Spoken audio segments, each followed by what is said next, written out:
अभी अभी सूरज उगा था और सूरज की सुनहरी किरणें पूरे गांव पर फैलने लगी थी। शशि अपने खेत में आ रहा था। इस बार उसकी फसल बहुत अच्छी आई थी। उसका हरा भरा खेत लहलहा रहा था। रास्ते में उसे उसका पड़ोसी माधव मिलता है। अरे शशि, इतनी सुबह सुबह कहाँ जा रहे हो?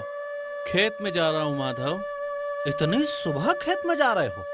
हाँ, इस बार फसल बहुत अच्छी आई है। सोच रहा हूँ कि 2-3 दिन में अनाज के दाने निकाल लूं, फिर उन्हें बेच दूंगा। हाँ, इस बार तो गांव के सभी किसान बहुत खुश हैं। सबकी अच्छी फसल आई है। ऐसे हरे भरे खेत देखकर सच में बहुत अच्छा लगता है। हाँ, ये खेत तो हम किसानों के लिए अपने बच्चे की तरह होते हैं। इन्हें हम अपने खून पसीने से सींचते हैं और फिर कुछ महीने के बाद अगर ऐसी फसल आए तो इतनी खुशी होती है कि उसे शब्दों में बताना कठिन हो जाता है। हाँ, चलो आज मुझे थोड़ा समय है, मैं तुम्हारी सहायता कर देता हूँ। शशि और माधव दोनों शशि के खेत में आते हैं। शशि सामने देखता है और उसका प्रसन्न चेहरा एकदम उतर जाता है। अरे, अरे ये क्या है सब? हे भगवान, ये सब क्या हो गया? भागो, भागो यहाँ से। शशि के खेत में अचानक बहुत सारे कौवे आकर उसके अनाज के दाने खा रहे थे। इतने सारे कौवे अगर अनाज खा लेते तो पूरी फसल का नाश हो जाता। माधव और दोनों मिलकर उन कौवों को लाठी काठी से भगाने लगते हैं। माधव, जरा संभल कर, लाठी कहीं फसल पर न गिरे, सारे दाने नीचे गिर जाएंगे। हाँ शशि, पर इन कौवों का कुछ करना तो पड़ेगा। ये भी भाग जाएंगे, पर थोड़ी देर बाद फिर वापस आ जाएंगे। हाँ, तुम सही कह रहे हो। मैं काम करता हूँ, घर जाकर एक जाल लेकर आता हूँ। उस जाल को यहाँ रखता हूँ, फिर कौवे फसल खाने आएंगे और इस जाल में फंस जाएंगे। हाँ हाँ, तुम जाओ, मैं रुकता हूँ यहाँ कौवों पर नजर रखने के लिए। शशि जाल लेने घर जाता है। माधव वहीं बैठकर कौवों को भगाने लगता है। कुछ देर के बाद शशि जाल लेकर आता है और खेत में बिछा देता है। फिर चलो, अब कौवे आ भी गए तो इस जाल में फंस जाएंगे। हाँ, अब हमें इन पर नजर रखने की आवश्यकता नहीं है। चलो, हम कुछ और काम कर लेते हैं। माधव और शशि दोनों दूसरे काम करने चले जाते हैं।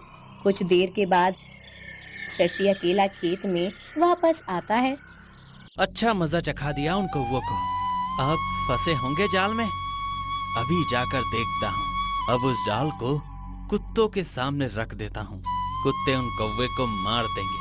फिर वो गांव में किसी भी फसल को नुकसान नहीं पहुंचा पाएंगे। ऐसा विचार करते हुए शशि उस जाल के पास जाता है और देखता है वो वहाँ एक कबूतरी जाल में फंसी हुई होती है। उसके पैर में जाल फंसने की वजह से उसके पैर पर घाव हो गया था। मुझे बचाओ, मैं गलती से इस जाल में फंस गई हूँ। मैंने तुम्हारे फसल को नुकसान नहीं पहुँचाया है। तुम चिंता मत करो कबूतरी, मैं तुम्हें इस जाल से निकालता हूँ। ये जाल तो मैंने उन कौवों के लिए बिछाया था, पर दुर्भाग्यवश तुम इसमें फंस गई हो। रुको, मैं अभी तुम्हें मुक्त करता हूँ। शशि उस कबूतर को जाल से छुड़ाता है। वो उसे घर ले जाता है और उसके घाव पर लेप लगाता है। फिर मैं एक बात समझ नहीं पाया कि तुम हम मनुष्य जैसी बात कैसे कर सकती हो। ठीक है, तुम अब ये चावल के दाने खा लो। मैं खेत में जाकर काम करता हूँ। शशि कबूतर को अनाज के दाने देकर खेत में काम करने चला जाता है। रात को वो घर आकर सो जाता है। सुबह जब वो उठता है तब उसके बिस्तर पे सोने के सिक्के पड़े होते हैं। अरे, ये क्या? ये सोने के सिक्के कहाँ से आए यहाँ? ये मैंने तुम्हें दिए हैं। तुमने? पर तुम्हारे पास ये सोने के सिक्के कहाँ से आए? वो सब तुम्हें बाद में पता चल जाएगा। तुम तो अब केवल इस बात से प्रसन्न हो जाओ कि तुम्हें रोज ये सोने के सिक्के मिलेंगे। वो कैसे? मैंने कहा ना कि तुम्हें बाद में पता चलेगा। अब तुम जाओ और अपने खेत के काम निपटाओ। आज तुम्हें फसल काटनी है ना। शशि अपने खेत में चला जाता है। 2-3 दिनों में शशि सारी फसल काट लेता है। अनाज के दानों को बोरियों में भरकर शशि आराम करने लगता है। कुछ देर के बाद माधव बैलगाड़ी लेकर आता है। चलो भाई शशि, इस अनाज की बोरियों को घर में रख देना है ना। देखो मैं बैलगाड़ी लेकर आया हूँ। हाँ चलो भाई, अभी इन्हें घर में रखते हैं, जाकर बाजार में बेच देते हैं। पर क्या इतने सारे बोरियों को घर में रखना सुरक्षित होगा? हाँ होगा ना, क्यों नहीं होगा। हम तो हमेशा अपने घर में रखते हैं सारा अनाज।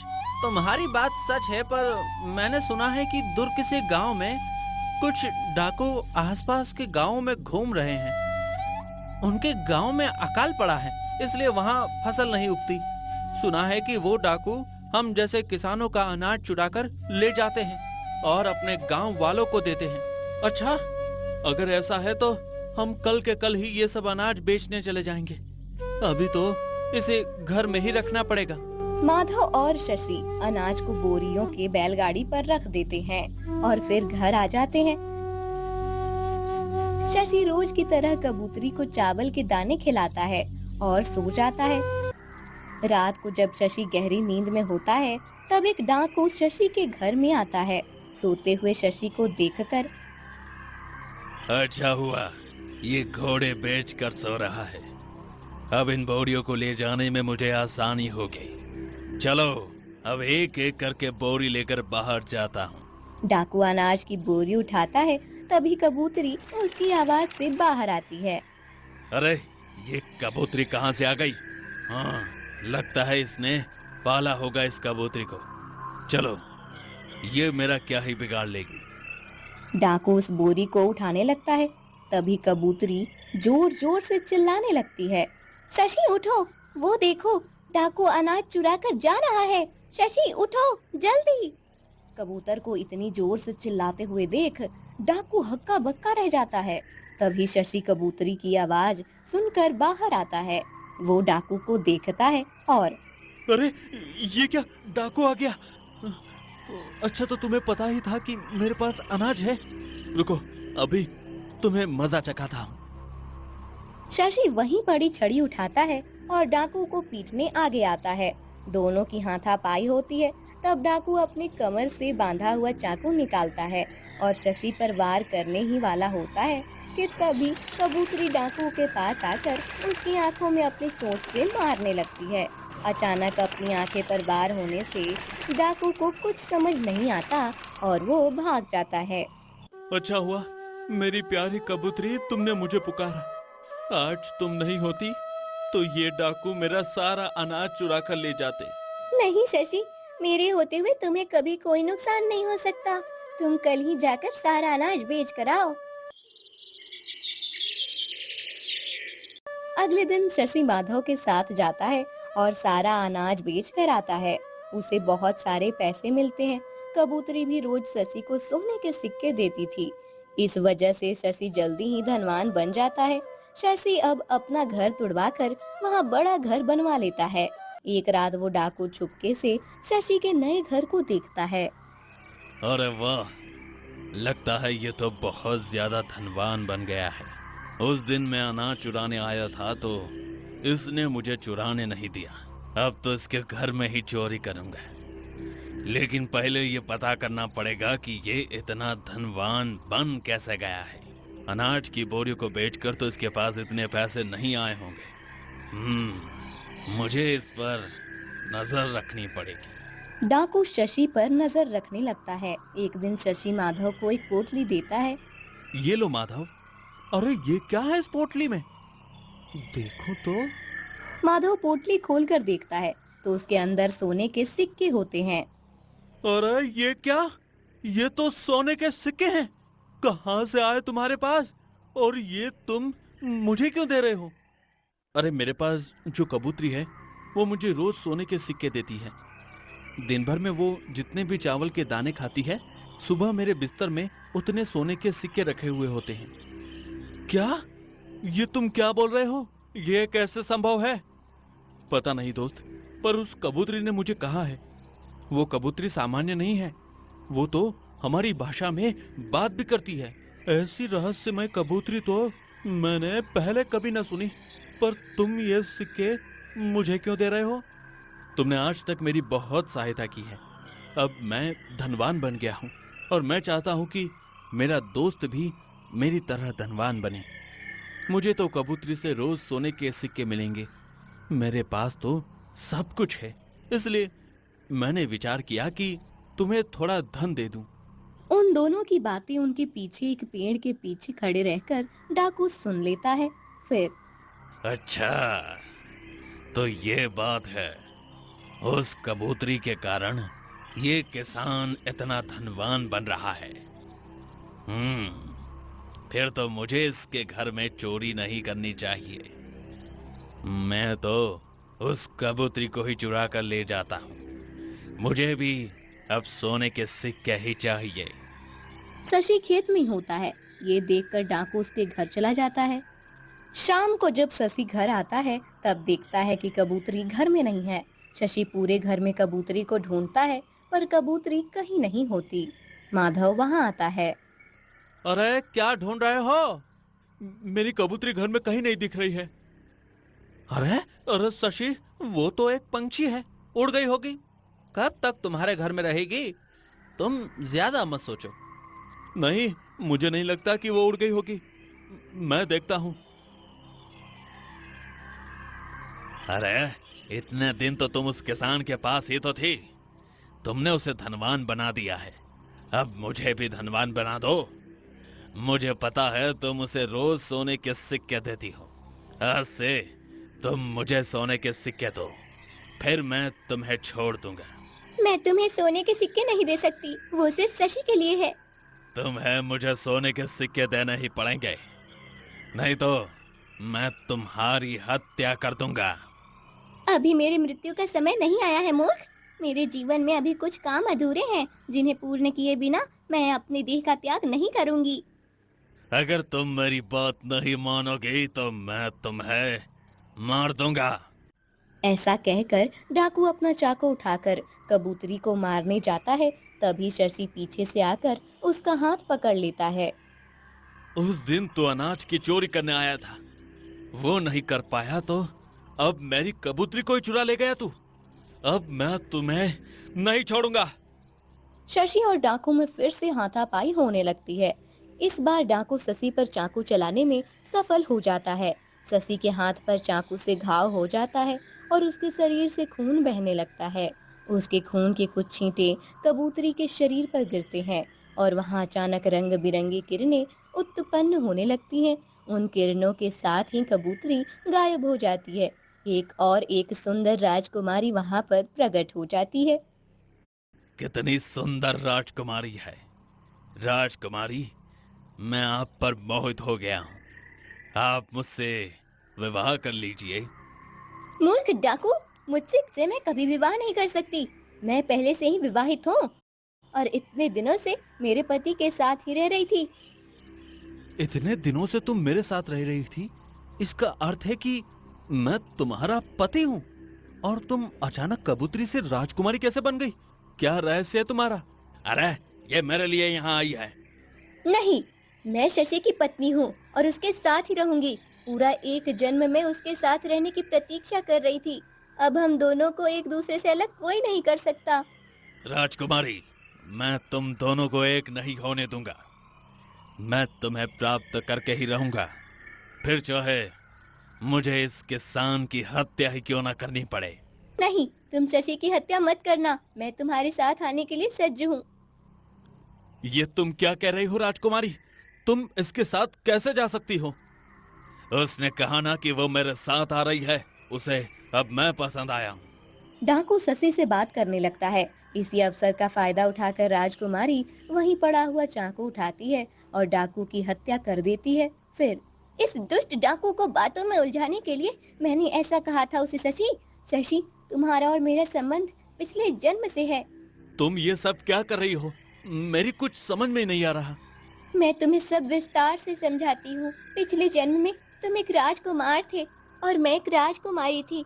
हम दोनों का विवाह होकर कुछ ही दिन हुए थे। एक बार हम दोनों वन में विहार कर रहे थे। तब सुनिए राजकुमार, मुझे भूख लगी है, आप मेरे लिए फल तोड़ कर लाइए ना। अवश्य, मैं अभी लाता हूँ। राजकुमारी को एक आम का पेड़ दिखता है। जिस पर बहुत सारे आम थे। उस पेड़ के पीछे एक साधु तपस्या करने बैठे हुए थे, जो राजकुमार को दिख नहीं रहे थे। राजकुमार आम पर पत्थर मारने लगते हैं। आम तो नीचे नहीं गिरता, पर एक पत्थर पीछे तपस्या कर रहे साधु के सर पर जाकर गिरता है। उनके सर से खून बहने लगता है और उनकी तपस्या भंग हो जाती है। साधु बहुत क्रोधित हो जाते हैं और मूर्ख राजकुमार, मेरी तपस्या भंग कर दे। साधु की आवाज सुनकर राजकुमारी भी भागकर राजकुमार के पास आती है। क्या हुआ राजकुमार? मैं आपके लिए आम तोड़ने के लिए उस पेड़ पर पत्थर मार रहा था। एक पत्थर साधु बाबा को लग गया। मुझे नहीं पता था कि पेड़ के पीछे साधु बाबा बैठे हैं। तुमने मेरी तपस्या भंग कर दी है, इसलिए अब तुम्हें मेरे क्रोध का सामना करना पड़ेगा। नहीं साधु बाबा, इनकी कोई गलती नहीं है। मैंने ही उन्हें कहा था कि मेरे लिए फल तोड़ कर लाइए। राजकुमारी, तुम्हारे फल खाने की इच्छा से मेरे शरीर से रक्त बह गया है और मेरी तपस्या भी भंग हो गई है। तुम्हारे प्रेम के लिए राजकुमार ने इस पेड़ पर पत्थर मारे हैं। मैं तुम्हें श्राप देता हूँ कि तुम दोनों का वियोग हो जाएगा। तुम एक कबूतरी बन जाओगी और कभी राजकुमार के साथ नहीं रह पाओगी। नहीं नहीं साधु बाबा, हमें इतना बड़ा श्राप मत दीजिए। हम दोनों एक दूसरे से बहुत प्रेम करते हैं। मैं आपसे क्षमा मांगती हूँ। कृपया अपने श्राप का समाधान कीजिए। साधु बाबा अपना क्रोध शांत करते हैं और ठीक है, मैं दिया हुआ श्राप तो वापस नहीं ले सकता, इसलिए तुम्हें कबूतरी का शरीर तो प्राप्त होकर ही रहेगा। राजकुमार अपने अगले जन्म में एक सामान्य किसान के रूप में जन्म लेंगे और तभी तुम उनसे मिल पाओगी। जब उनके रक्त के छींटे तुम्हारे शरीर पर गिरेंगे, तब तुम अपने असली रूप में आ जाओगी। आज वो दिन आया है जब हम दोनों का फिर से एक बार हम एक हो गए हैं। मैं तुम्हारी पत्नी हूँ शशि। पर फिर वो सोने के सिक्के, वो तुम्हारे पास कहाँ से आए थे? मैं इतने वर्षों से कबूतरी बनी हूँ। पूरा एक जन्म बीत गया है। इतनी वर्षों की मेरी कबूतरी बने रहने की इस तपस्या से मुझ में कुछ शक्तियाँ एकत्रित हो गई थी। मैंने जब तुम्हें खेत में काम करते देखा था, तब मुझे बहुत दुख हुआ। पिछले जन्म का राजकुमार इस तरह से खेत में खून पसीना बहा रहा है, यह देखकर मैंने अपनी तपस्या के फल से वो सिक्के उत्पन्न किए और तुम्हें दे दिए, ताकि तुम सुखपूर्वक जीवन व्यतीत कर सको। तुम्हें मिलने के बाद इतने दिनों तक मैं इसी दिन की प्रतीक्षा कर रही थी कि कब वास्तव रूप में आऊं और तुमसे मिल पाऊं। तुम ये सब सच बोल रही हो? मतलब ऐसा भी हो सकता है? इस बात पर मुझे विश्वास नहीं हो रहा है और मुझे ये सब स्मरण भी नहीं है।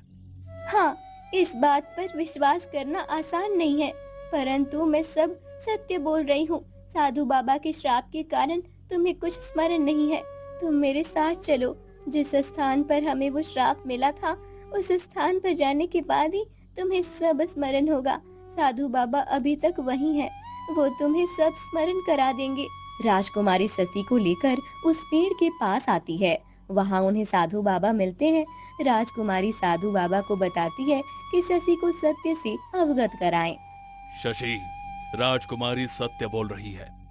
यदि फिर भी तुम्हें विश्वास नहीं है तो मेरी आंखों में देखो। मेरे आंखों में तुम्हें वो प्रसंग दिखाई देगा जो तुम्हारे पिछले जन्म में घटित हुआ था। शशि साधु बाबा की आंखों में देखने लगता है।